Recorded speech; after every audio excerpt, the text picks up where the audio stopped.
My name is Kerry Limberakis. I've been a dentist approaching 47 years.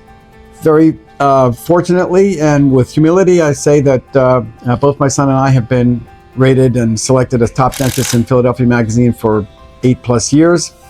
I'm very involved in the Dental Association. Matter of fact, currently I'm the president of the Pennsylvania Dental Association.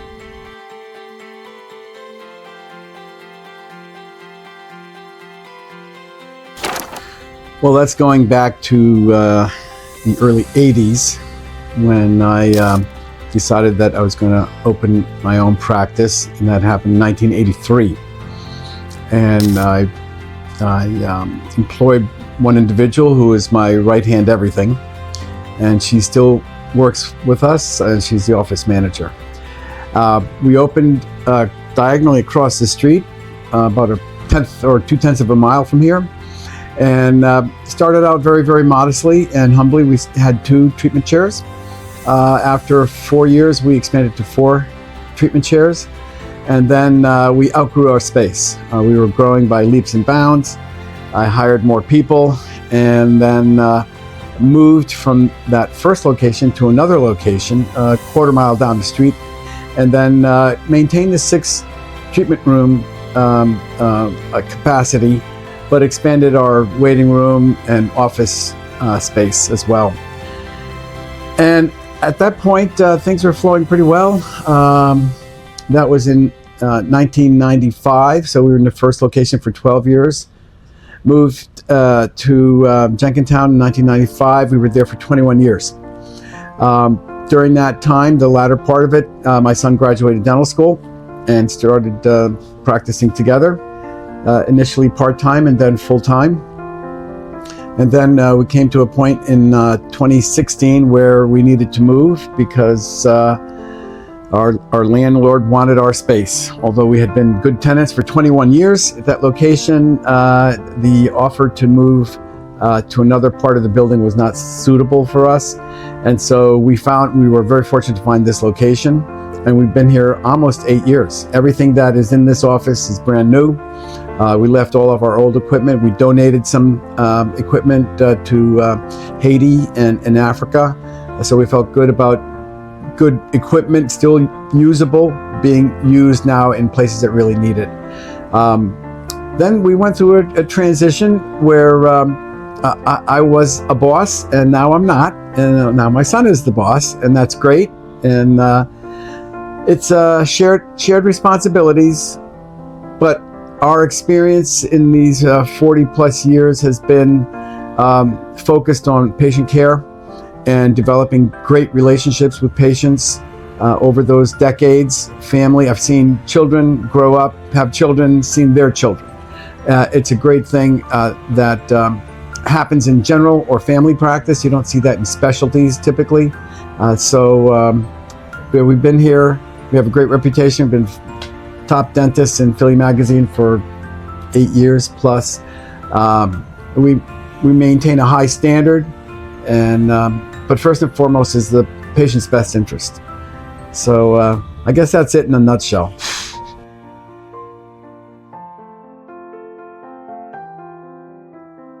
I heard about this company while I was at a Academy of General Dentistry event, and cybersecurity has been on my radar for a few years. I think that the general knowledge that we live in somewhat an unsecure or vulnerable world, more and more people are recognizing that. So there have been different events where I've heard about cybersecurity, and it's piqued my interest in understanding what we can do better to protect our patients and our practice. So I met this company while I was at an Academy of General Dentistry event, and I started speaking to Nikhil and Michael, and they both were reviewing with me what are some options they could help me with. In terms of the process, they offered a penetration test, which is one where they were able to basically get a sense of how secure our network is. And they were able to offer me a grant for that, which I couldn't say no to. It was already on my radar. I was interested, and I really wanted to see how our security was. In terms of the problems that we've had, we really haven't had any problems leading up to working with more cybersecurity. But I know that ignorance is really not blissful, because so many things can be happening in the background where you have no idea what's actually occurring. It's not like a bad actor enters your computer and says, "Hey, I'm here."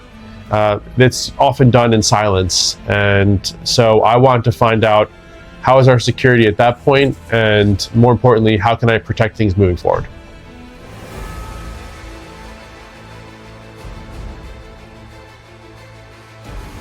So there was 2 phases, I would say, in terms of implementing the solutions for our practice. There were 2 parts to implementing this type of additional security. The first part was working with Cyber Umbrella, who offered a grant to have the penetration test done on our office network.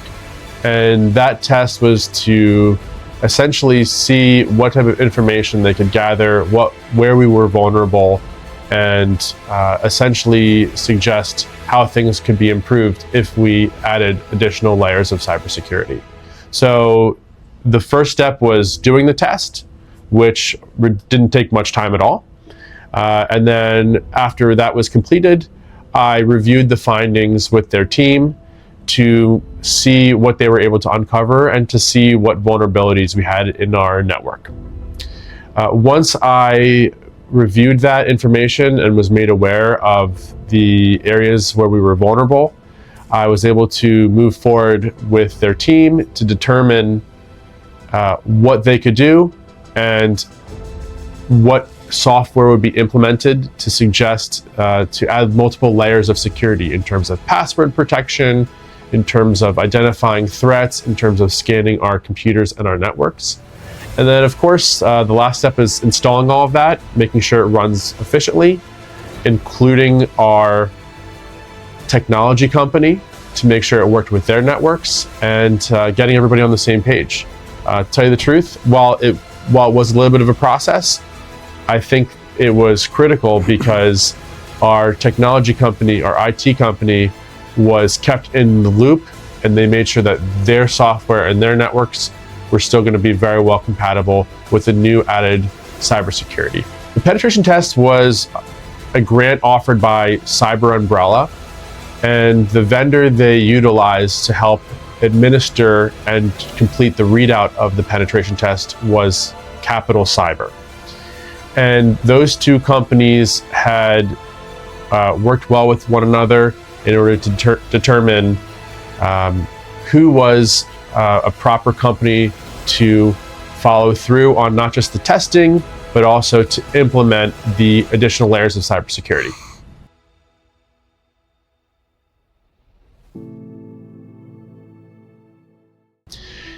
Overall, the experience of working with both Capital Cyber and Cyber Umbrella has been great. The face-to-face combination with constant communication has been really unexpected and really high level. If I've ever needed anything, Nikhil and Capital Cyber have been fantastic at communicating with me, explaining things which are high level and things that, you know, a dentist would not necessarily be aware of. And then collaborating with my IT company to make sure that they're clued in, I'm clued in, and making sure that everything is streamlined and we can understand it. It's hard to comprehend things that were never taught to you, especially when it comes to IT and cybersecurity. So the process has been way better than I even anticipated, and a lot of that goes out to Nikhil and his team.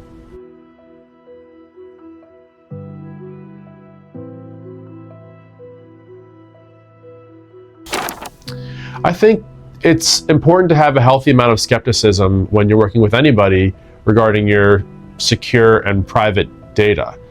I was also skeptical. I was nervous because I'm letting someone into my network, and So it was critical for me to make sure that I felt that I was working with someone that was trustworthy. And the fact that Nikhil was always willing to spend the time calling, emailing, texting, making me feel comfortable, speaking with my IT team, that was enough to make me feel comfortable. At one point, before we implemented anything, there was a Zoom call where Nikhil and a couple of his team members were on a call with, I think, 3 or 4 of members of my IT team, and they were able to ask a number of questions and sort of suss one another out to make sure that we're dealing with someone that's high level, knows their stuff, and is safe to work with. So essentially, ultimately, you have to put your trust in someone, and I felt anyone that was willing to go to such lengths and spend so much time making me feel comfortable and making my IT team feel comfortable was someone that was willing to work with. I was willing to be working with.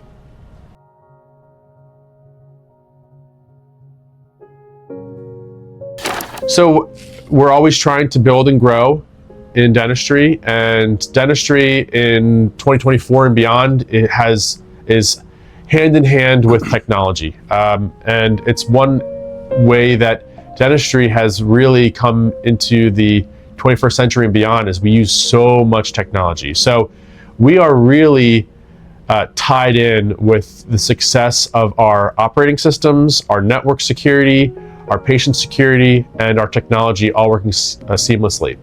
If there ever a time where our networks and our internet and our communications went down, we're in trouble in dentistry, and the same in medicine. So having a team dedicated to my cybersecurity is absolutely essential, and will continue to be so moving forward, and will probably get even more important in the future.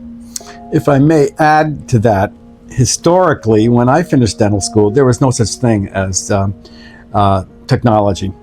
And then when it first started to invade our field, it was practice management. It was the appointment book. It was arranging correspondence with patients. But over the last 10 to 15 years, maybe 20, technology has really invaded dentistry clinically. So the potential for nefarious activity now increases exponentially because we're so dependent on our clinical technology, not just practice management. So if a bug gets into our scanner, for example, when we scan teeth to make crowns or whatever restoration needs to get done, that could infiltrate other systems and then spread to laboratories, etc. So just like nobody gets along without an iPhone or a mobile phone. Where were we 20 years ago? We're in a different world, and it just brings to light how much protection we need, because we are very vulnerable in many different spheres in our technology, in our practice. I couldn't have said it better myself. Oh, I did say it. That was fantastic. That was fantastic. Yeah.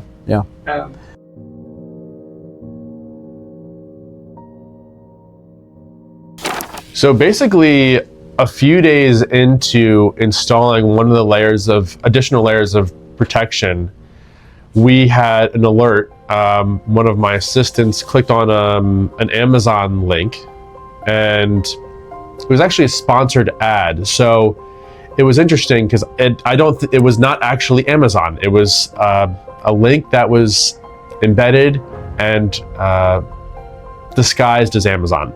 And then all of a sudden, SignNet, one of the security layers, pops up, and she said, "Oh my gosh, doctor, what do I do?" And I said, "Okay, well, it's a good thing that popped up, because that means that it blocked something that was going to enter our system." So only a couple days in, we had a threat that was isolated, and I guess it shouldn't be a surprise, but basically within 30 minutes, Nikhil and Capital Cyber reached out to me and said, "Hey, there's something going on your computer," and then connected with my IT company and the threat was isolated and then eventually deleted. So it was pretty amazing to hear that, okay, we're going to be monitoring your systems, but I really felt like at that time, it was like they were only focused on my system, and they were immediately jumping into action to protect my network and my patient security.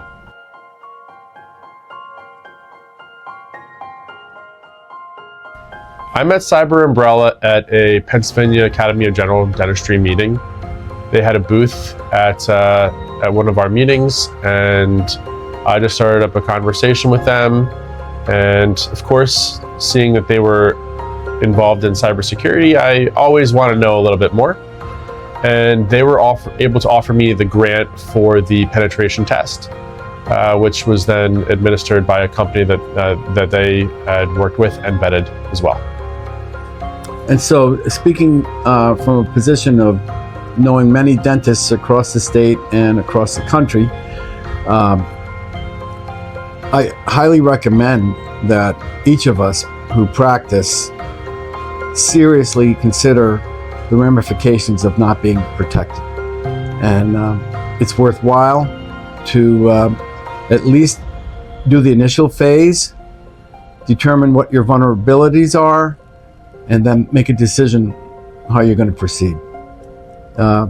There's too much information out there that can be hacked, sadly, but that's today.